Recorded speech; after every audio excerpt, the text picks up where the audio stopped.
Hey Tim, sorry about that. I'm gonna try to merge you guys in.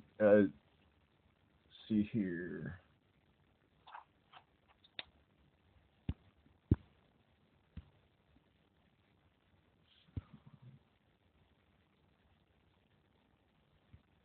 Oh, let me add. That's what it.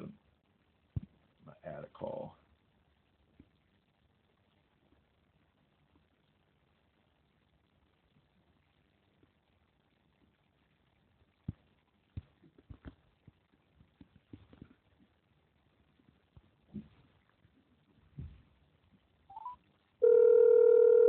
Are you still there, Tim? Yeah, Okay. Thanks, Stephen. I'm merging you now. Tim, you there? Can you hear us? I can. Yeah.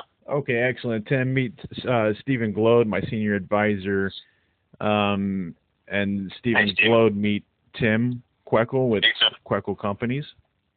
Yeah. Yeah. Very good. How are you, sir? Hey. Very well. Thanks for your time today. My pleasure. Any fun plans for New Year's Eve? Just relaxing with family. Oh, fantastic. So no DUIs in the future. We hope not. We hope not. Yeah. So interesting property you have here. Yeah. Yeah. Thank you. It's been very well kept up. It's just more than bare needs right now, and part of their downsizing effort. Initially, they wanted to do a short-term sale leaseback on it. Your offer was timely because we had a couple of others come in, but we kind of like the structure of yours, at least at the outset. Provide some of our feedback in terms of initial proceeds at closing. Yes, sir. Can potentially work. So we originally went to market at $29 million. Didn't get the activity that we wanted. We dropped the price a few weeks ago to $25 million, and that seemed to have warmed up the waters a little bit here. But it is unique property. 85% office. It's in exceptional condition, as I mentioned, but it is unique. It's more of a flex asset. So, one of my earlier questions was, what would your intentions be to use the property for long term? Bear's looking for probably a 6 month to a year.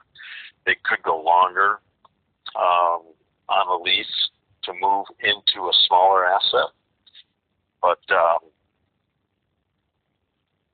curious for the future use of the property and how strategically that would play out for, at that point, you'd be partners, so for the partnership. Yeah, no, exactly. What I'm thinking, I'm an adaptive reuse specialist. I purchased a handful of hotels shortly after the pandemic and converted 334 keys into 341 studio apartments. Right. I saw that. Literally quadrupling the value by rezoning and getting the entitlements necessary for multifamily use. What we would look to do something on this particular asset is possibly subdividing it, and then leasing that out to smaller operators. Yeah, I thought the same thing. That would be, I think, an appropriate reuse for it. There's good. The office vacancy in this market is not high. That's good. So smaller users thought that could be a good reuse. But I wasn't sure. So I don't see a lot of end users picking up assets and occupying, 200,000 square feet. But I think the market for 15 to 20,000 is quite strong. Yeah.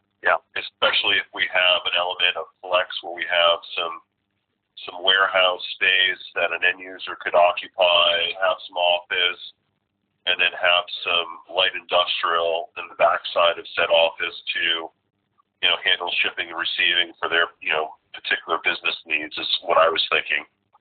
Yeah.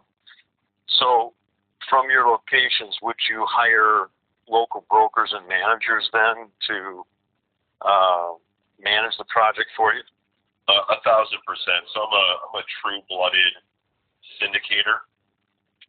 Yeah. And so I basically, I like to say that I'm the tip of the spear for acquisitions. And then we then put together that reimagined approach and then present that to family offices looking for deals with decent yields.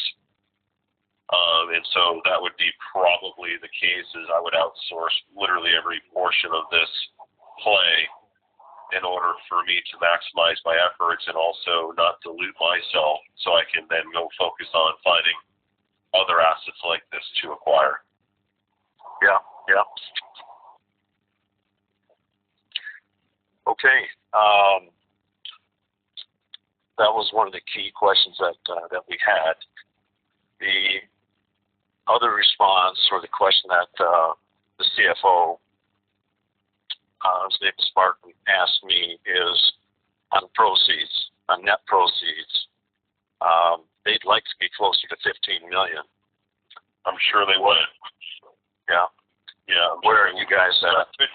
What I could do is, and this is kind of high-level thinking because, I literally look at 10 to 15 deals a day, and I literally just brief myself, say 5 to 10 minutes before each meeting just to get an idea of the landscaping. But my assumption that I had with Josh prior to you jumping on this call was literally spot on.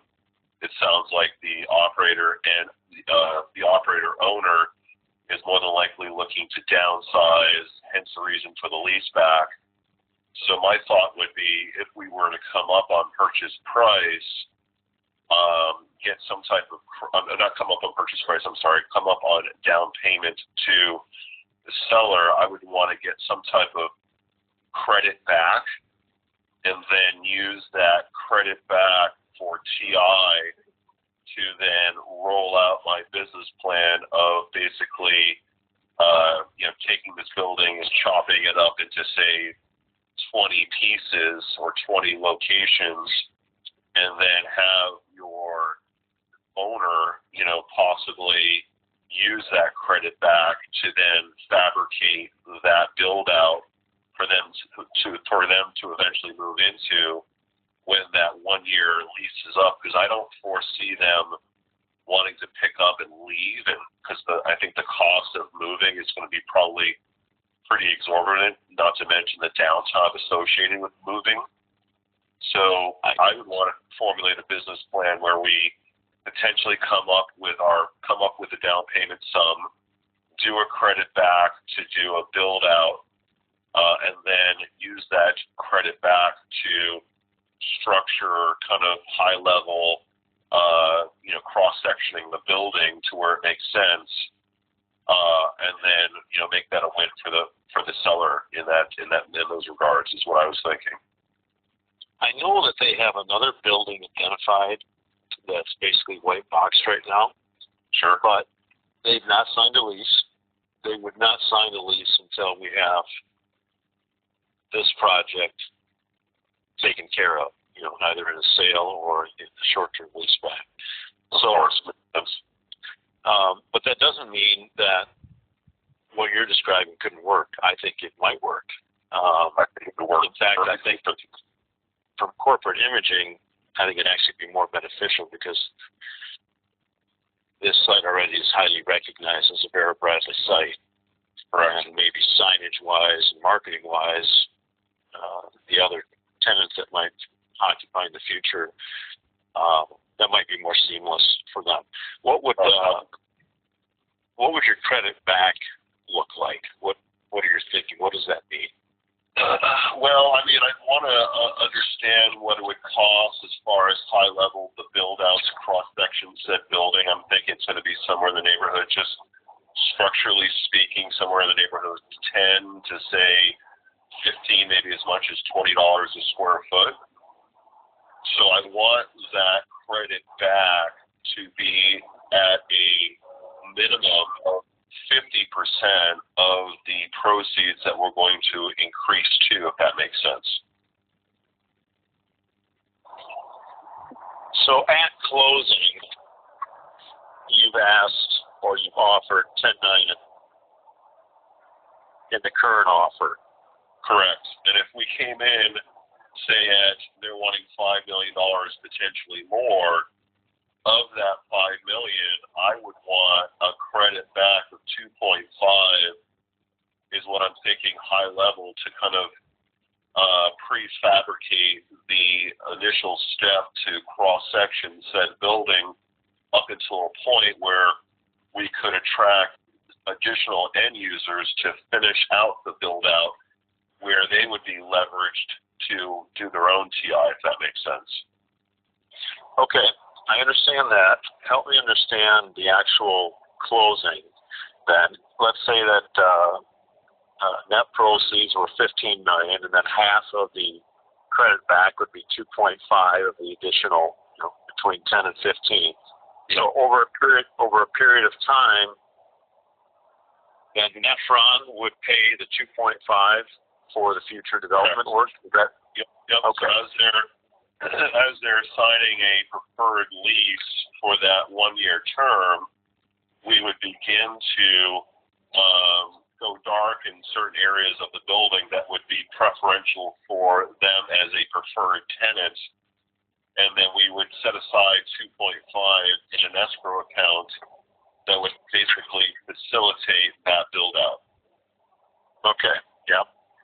So net to them effectively, long-term would be 12.5. Yes.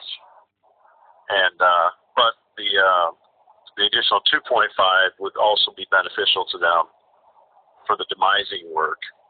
Correct. Okay. I think an offer like that could potentially be attractive.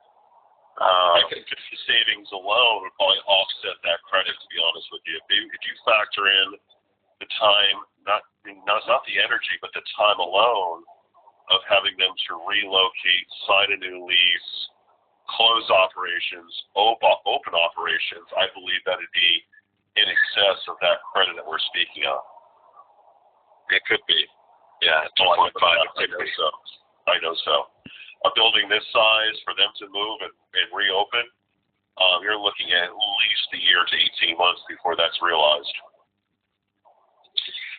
They think they can do it in less time than that. I did caution them on that. I said, my experience, 6 months is not a realistic time frame. Yeah. There's no way in hell. No way. Yeah. I mean, it would take them 6 months just to pack up. Let's do this because I like the direction this is going. So, if you can recast your offer on the structure that we're talking about, then I will try to convene with Martin as soon as I receive it, walk him through it, and see if we can get this to move forward. Sounds like a plan. I'll have a conversation with Josh after this call to then revise the letter of intent, kind of outlining this vision. That I believe this would be a monumental win for both buyer and seller.